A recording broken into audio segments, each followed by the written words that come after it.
Honestamente, o que tem de esquisito e bizarro em uma pessoa com essa visão de vida e de mundo? Michael foi ridicularizado até por ser um homem bom. Exatamente por ser um homem bom. Mas ele não se importava com a pequenez de alma dos que o julgavam, pois tinha consciência da sua vocação, da sua missão humanitária: doar amor. Algumas pessoas não entenderam, outras se aproveitaram para explorar e até mesmo extorquir. Eu não me importo quando as pessoas riem ou com o que dizem, afirma ele. Isso é ter centro, é ter identidade.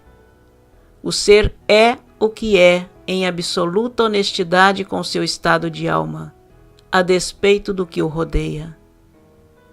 Michael sempre representou os que não têm voz no mundo, principalmente as crianças. Para ele, elas precisavam de uma consciência mundial e de aprender a lidar com a vida. Isso explica, ressalto mais uma vez, o fato de ele andar empencado de crianças onde quer que fosse, para ser luz em suas consciências, mostrar o caminho, ser o espelho onde elas pudessem mirar e se orientar. Neverland sempre foi mais do que uma residência no campo, muito mais do que um parque de diversões. Neverland era um santuário onde se buscava resgatar a alegria e a espontaneidade perdidas, ou melhor, deixadas para trás, no louco afã da idade adulta. Idade do medo, da competição, da manipulação, da falsidade. Idade das ilusões. Sim, porque nos esfolamos correndo atrás de uma felicidade que não se encontra no ter. Felicidade se encontra no ser. Ser simples. É lá que Michael conseguia restaurar, mesmo que por um dia ou algumas horas, a infância e o gorjeio de centenas de crianças, umas pobres, outras doentes, que visitavam seu rancho semanalmente. Minha mais afetuosa lembrança aqui, Neverland, ele conta, foi uma noite em que a casa estava cheia de crianças carequinhas. Todas elas tinham câncer. Um garotinho virou-se para mim e disse: "Este é o melhor dia da minha vida." Eu tive que conter as lágrimas. Mas a ação humanitária de Jackson não se limita às crianças. Ele é um amante universal e toda a criação divina lhe é cara. Seu famoso chimpanzé Bubbles, que tem até biografia em sites de pesquisa, participou de 2 de seus filmes curta-metragem. Comia na mesa de garfo e faca, além de dar descarga quando usava o banheiro. Bubbles, Michael arrancou de um laboratório, onde o animal era usado como cobaia. Hoje, ele vive em um santuário para símios. Sua outra preocupação constante é com a caótica situação ecológica do nosso planeta. Seu grito ecológico mais contundente é Her Song, que se tornou um hino em todas as suas apresentações. Do curta-metragem Her Song participaram 7 brasileiros residentes no Amazonas. Eu estou muito preocupado com a situação internacional do fenômeno do aquecimento global. Eu desejo que isso obtenha o interesse das pessoas mais cedo. Nunca é tarde demais. Tem sido descrito como um trem desgovernado. Se nós não pararmos com isso, nós nunca iremos recuperar o planeta. Nós temos que consertá-lo agora. Isso é o que eu estava tentando fazer com Earth Song, Heal the World, We Are the World, escrevendo essas músicas para abrir a consciência das pessoas. Eu desejo que as pessoas ouçam cada palavra. Nós não vemos o homem consertar os problemas do mundo. Nós não vemos. Eles não conseguem fazer. É assim que eu vejo. Isto está além de nós. Veja, nós não temos controle sobre as terras. Elas podem tremer. Nós não temos controle sobre os mares. Eles podem ter tsunamis. Nós não temos controle sobre os céus. Há tempestades. Todos nós estamos nas mãos de Deus. Eu acho que o homem tinha que levar isso em consideração. Eu apenas desejo que eles façam mais pelos bebês e crianças. Ajude-os mais. Isso não seria bom? Não seria? Eu não sei como Deus escolhe as pessoas, ou joga xadrez com as pessoas e coloca você em uma posição e te ajusta ali. Às vezes eu me sinto assim, como se fosse o meu lugar. Discursos e músicas de despertamento. O diferencial da ação humanitária de Jackson é que ele não se restringe a preencher cheques e depositá-los na conta bancária de instituições de caridade. Ele vai à fonte, ele interfere, ele discursa, ele cobra, ele provoca e convoca governos, ele desafia poderosos. Michael literalmente vive a sua missão.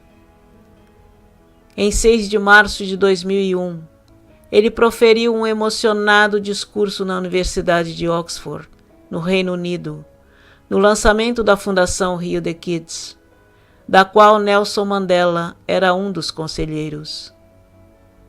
Diferente da Rio The World, que se constitui de ações práticas, ela foi relançada em 2008. A Rio The Kids constituiu-se de uma campanha mundial de conscientização dos pais para que passem mais tempo com os filhos, deem mais atenção e amor. Segue um trecho deste longo discurso de Michael. Em um dia nos Estados Unidos, 6 jovens menores de 20 anos se suicidarão. 12 crianças menores de 20 morrerão por armas de fogo. Recordo que isto é em um dia, não é em um ano. 399 crianças serão detidas por consumo de drogas. 1.352 bebês nascerão de mães adolescentes. Isso acontece em um dos países mais ricos e desenvolvidos na história do mundo. Sim, no meu país há uma epidemia de violência que não tem paralelos com nenhuma outra nação industrializada. Estas são as formas que os jovens nos Estados Unidos expressam seus danos e sua raiva. Mas não pensem que não há a mesma dor e angústia entre seus colegas no Reino Unido. Os estudos nesse país mostram que cada hora 3 adolescentes causam danos neles mesmos, cortando ou queimando seus corpos, ou tomando overdoses. Isto é porque decidiram enfrentar com a dor a negligência e a agonia emocional. Na Grã-Bretanha, não menos que 20% das famílias só se sentam e ficam para jantar juntos uma vez ao ano. Uma vez ao ano. Claramente, não temos que nos perguntar de onde vem toda essa dor, a raiva e esse comportamento violento. É evidente que as crianças querem terminar com negligência, temerosos com a indiferença, e gritam justamente para serem escutados. As agências de proteção infantil nos Estados Unidos dizem que milhões de crianças são as maiores vítimas de maltratos na forma de descuidos. Sim, negligência, nas casas ricas, casas privilegiadas, as casas onde os pais ficam em casa, mas eles não estão realmente nelas, porque suas cabeças estão no trabalho. Esses números difíceis e frios que para mim deslocam a alma e sacodem o espírito, indicam porque tenho dedicado tanto do meu tempo e recursos na criação da Rio The Kids, que já é um sucesso colossal. Nosso objetivo é simples: recriar a relação pai-filho, renovar sua promessa e iluminar o caminho para todos os irmãos dessas crianças que são destinados para que um dia andem por essa terra.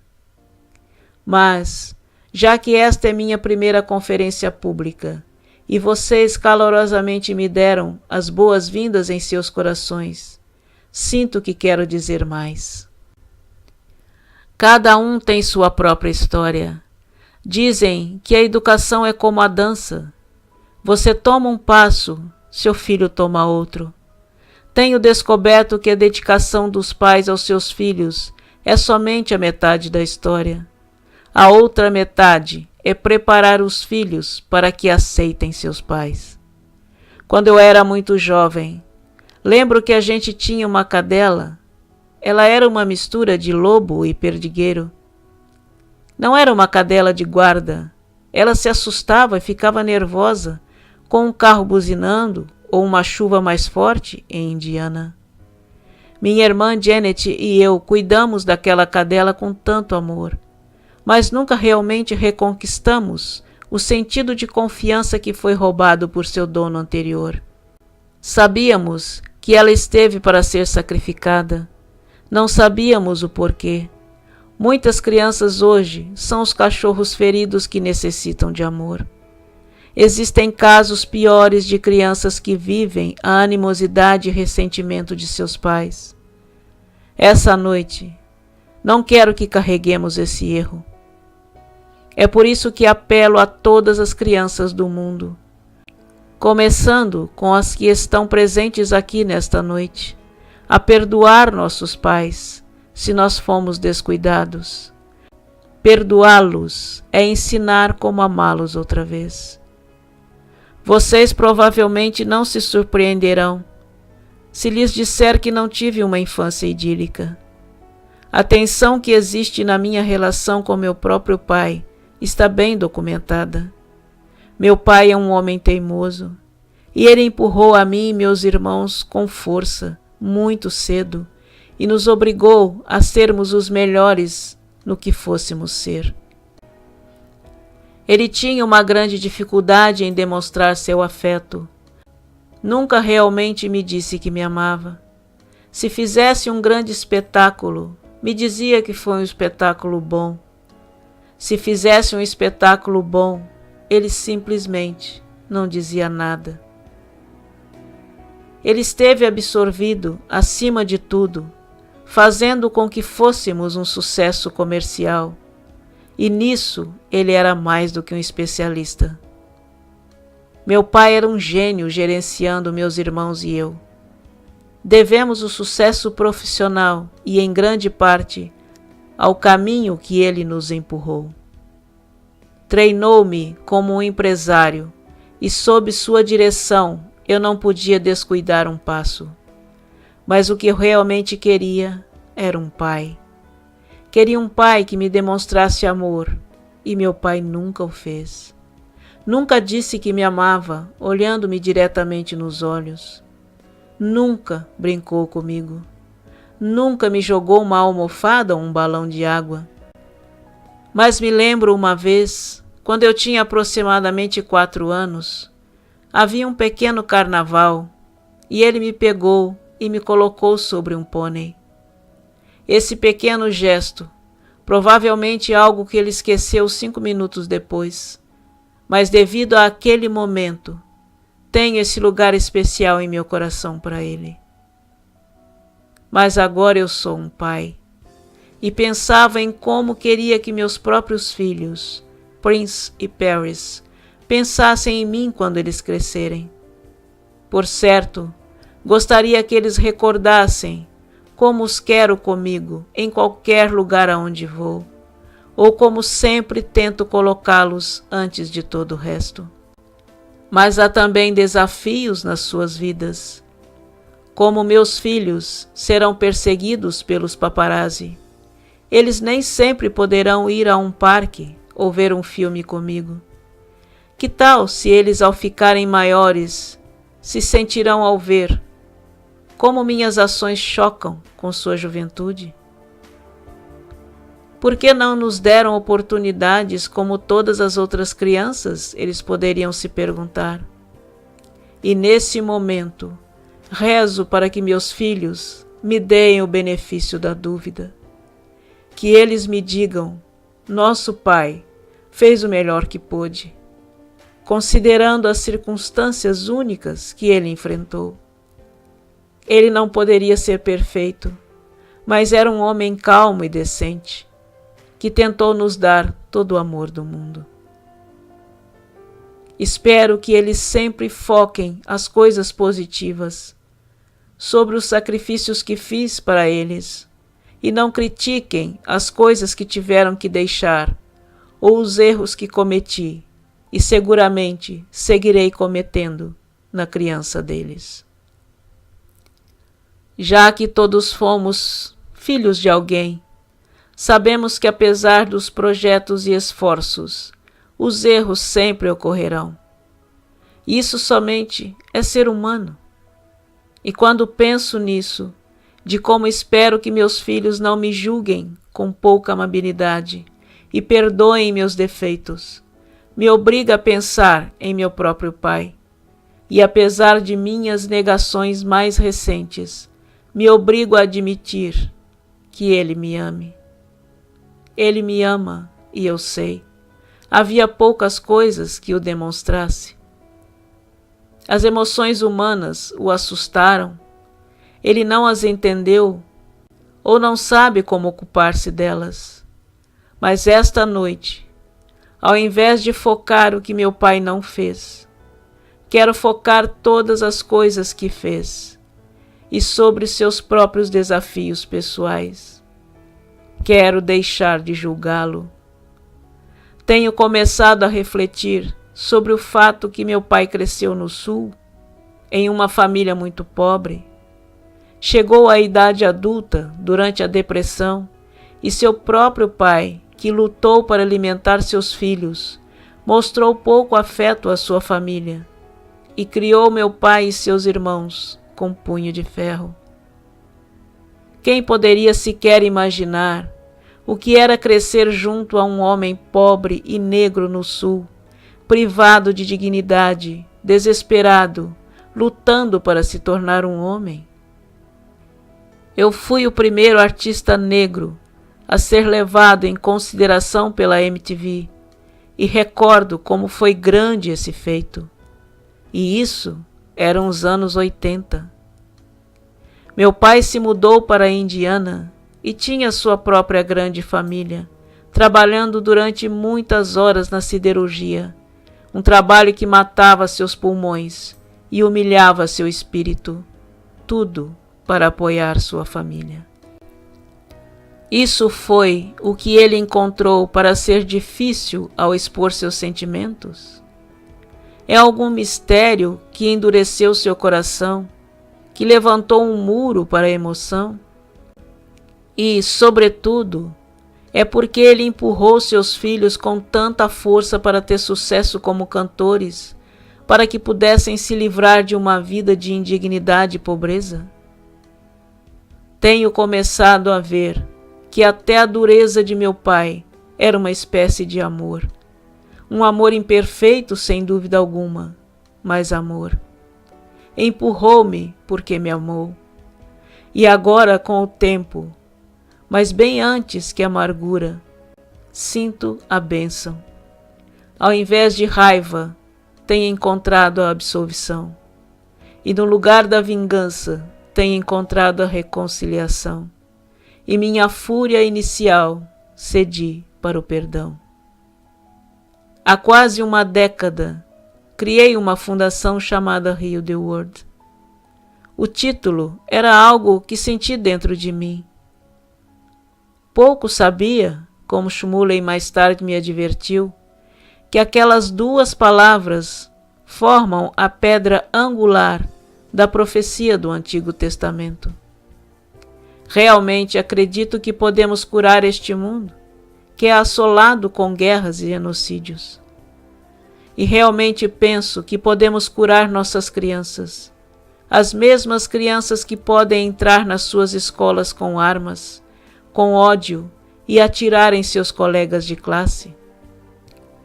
As crianças que podem bater em uma outra criança indefesa até a morte, como a história trágica de Jamie Bulger. Desde agora digo que acredito, senão não estaria esta noite aqui. Mas tudo começa com perdão, porque para curar o mundo, primeiro temos que nos curar. E para curar as crianças, temos que curar a criança que temos dentro de cada um de nós. Como um adulto e como pai, compreendo que não posso ser um humano inteiro, nem um pai capaz de dar amor incondicional, sem antes não dar descanso aos fantasmas de minha própria infância. E é isso que eu peço a todos: cumprir o 5º dos 10 mandamentos, honrar seus pais, mas não os julguem. Dê a eles o benefício da dúvida. É por isso que quero perdoar meu pai e deixar de julgá-lo. Quero perdoar meu pai, porque quero um pai e ele é o único que eu tenho. Quero vê-lo apoiado sobre meus ombros e passar uma relação nova para o resto da minha vida, livre dos fantasmas do passado. Em um mundo cheio de ódio, devemos nos atrever em ser ousados. Em um mundo cheio de raiva, devemos ser desafiantes.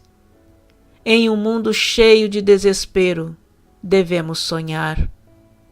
Em um mundo cheio de desconfiança, devemos acreditar. E quem se sente magoado com seus pais, peço para que esqueça sua decepção. A todos que essa noite se sintam enganados pelos seus pais ou mães, peço que esqueçam esses enganos. Pergunto se acumularão o mesmo. Damos aos nossos pais o amor incondicional, para que eles também possam aprender como nos amar? Para que o amor seja finalmente restaurado em um mundo solitário? Shmuley uma vez me mencionou uma antiga profecia bíblica que diz que um mundo novo e um tempo novo virão quando os corações dos pais sejam sanados pelos corações de seus filhos. Meus amigos, somos aquele mundo, somos aquelas crianças. Mahatma Gandhi disse: o fraco nunca pode perdoar. O perdão é atributo do forte. Essa noite, sejamos fortes. Além de fortes, realizaremos o desafio maior de todos, que é sanar essa união danificada. Devemos vencer independentemente da mutilação dos efeitos de nossa infância e da influência que pode ter tido sobre nossas vidas. Esta chamada do perdão não pode causar mudanças no mundo inteiro, só com milhares de crianças que irão recompor sua relação com seus pais. Mas isso será pelo menos um início, e vamos ser um tanto mais felizes. Senhoras e senhores, concluo os meus comentários esta noite com fé, alegria e entusiasmo. Desse dia em diante, uma nova canção pode ser ouvida. Deixe que essa canção seja o som da risada das crianças. Deixe que essa canção seja o som da brincadeira das crianças. Deixe que essa canção seja o som do canto das crianças. E deixe que essa canção seja o som que os pais ouçam. Juntos, criaremos uma sinfonia de corações, maravilhando-nos nos milagres de nossos filhos e na beleza do amor. Deixemos curar o mundo e apaziguar sua dor, e poderemos fazer esta linda canção juntos. Que Deus abençoe a todos. E eu amo vocês. Muito obrigado. Jackson não só gravou, como compôs várias músicas de conteúdo humanista e empunhou a bandeira humanitária que pautou sua vida nos últimos 25 anos. A face coerente de um homem astro, que a mídia não se interessou em divulgar, pois o positivo não dá audiência nem vende jornais. Em 1992, gravou Heal the World, Cure o Mundo, mesmo nome da fundação que criou para gerenciar campanhas humanitárias encabeçadas por ele. Em fevereiro, durante a coletiva do New York Radio City Music Hall, em Nova York, Michael anunciou uma nova turnê mundial para arrecadar dinheiro para a fundação, que combatia a propagação do HIV, o diabetes juvenil, e apoiava outras fundações, como a Ronald McDonald e a Make-A-Wish. Todo o lucro da World Dangerous Tour, que quebrou todos os recordes de vendagem, de execução e de público, foi doado à instituição. No ano seguinte, na cerimônia de posse do presidente Bill Clinton, Michael cantou Gone Too Soon, Foi Tão Cedo, também de sua autoria, chamando a atenção do mundo para a questão das vítimas do HIV, assunto que àquela época ainda era tabu no mundo. Após sua segunda visita à África e seu encontro com Nelson Mandela, Michael e Quincy Jones convocaram cerca de 40 artistas de renome no mundo da música para a gravação de um compacto e um clipe com todos os direitos autorais cedidos à ajuda humanitária contra a fome naquele continente. We Are the World, Nós Somos o Mundo, composição sua em parceria com o amigo e compadre Lionel Rich, angariou cerca de 50 milhões de dólares para as vítimas da fome na África. They Don't Care About Us, Eles Não Se Preocupam Conosco, fala da violência da polícia e dos poderosos contra os pobres e os povos de outras raças, mas com uma alusão intrínseca ao sistema perverso controlado pela elite global. Esse clipe foi gravado em várias partes do mundo de maneiras diferentes. No Brasil, em 1996, Michael gravou na favela do Morro Dona Marta, Rio de Janeiro, e no Pelourinho, em Salvador, acompanhado pela banda Olodum. Novamente, todos os direitos autorais de Michael, que produziu e bancou o projeto sozinho, foram cedidos para causas humanitárias, principalmente na Índia e na Nova Zelândia. Michael and Friends foi outro projeto humanitário que consistiu em uma série de concertos beneficentes dentro dos territórios americano e europeu, com a participação de vários artistas famosos durante todo o ano de 1999. A ação de Jackson ia além de cantar e assinar cheques de doações. Discursava pelo mundo todo, exortando pessoas comuns e pessoas poderosas para a miséria do planeta em Man in the Mirror, Real the World, Can You Feel It, You Are Not Alone, The Lost Children, Little Susie. Para a infância roubada às crianças, em Childhood. Para os abusos contra a natureza, em Her Song. Para a violência generalizada, em They Don't Care About Us. para o racismo e para o preconceito com black e white. Exortava inclusive principalmente o seu próprio país, os Estados Unidos. United we stand. What more can I give? Estamos unidos. O que mais eu posso dar?